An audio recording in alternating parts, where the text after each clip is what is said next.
the big difference in motivation for colonization between Virginia and New England was what? The motivation in Virginia was economic. In a sense, we could say that the motivation in New England was ideology, because theology or religion is a kind of ideology. So we have one group of colonies that are formed based on ideology, and we have one group of colonies that are formed based on economic.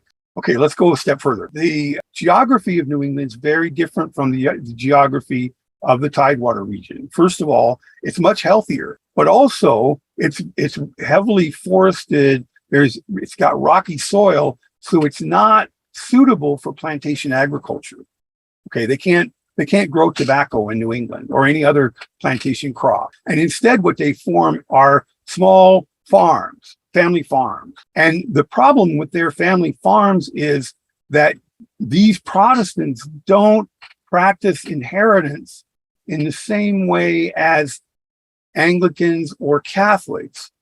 Because remember, we talked about basically all the inheritance in Europe through the Middle Ages was based on primogeniture. But in New England, they have what's called partible inheritance. And what that is that every son gets a share in the inheritance. So it's not the first son inherits everything and everybody else is on their own. It's all the sons inherit the farm equally. Let me try to draw you a little picture about this.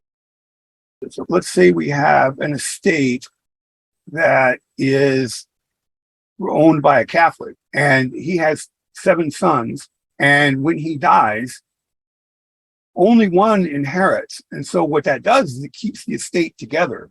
And this is one of the reasons why all the aristocracy in Europe intermarry, so that they could keep all their estates in the family. What Protestants did was they divided the estate into however many number of descendants you had. So let's say in the first generation, he has 4 sons. So that means that the farm gets divided up into 4 farms, and each son gets 1 farm. But then let's say in the next generation, they each have 4 sons. So that means in the next generation after that, every farm gets divided up into 4 more farms.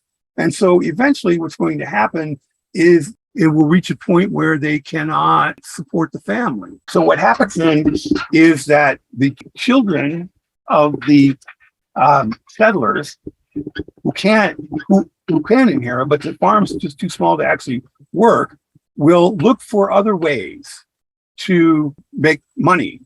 The problem here is if you are somebody in Massachusetts, let's say, in, say, the 17th century or 18th century, and you're looking for some way to make money because you can't farm anymore, what do you think you're going to do? Here's the problem with moving west. There are very powerful Indian nations in the West, and a lot of this land is actually claimed by France. So you could move west, but it wouldn't be an easy move. It wouldn't be like, you could just move in and take over. So you can't farm.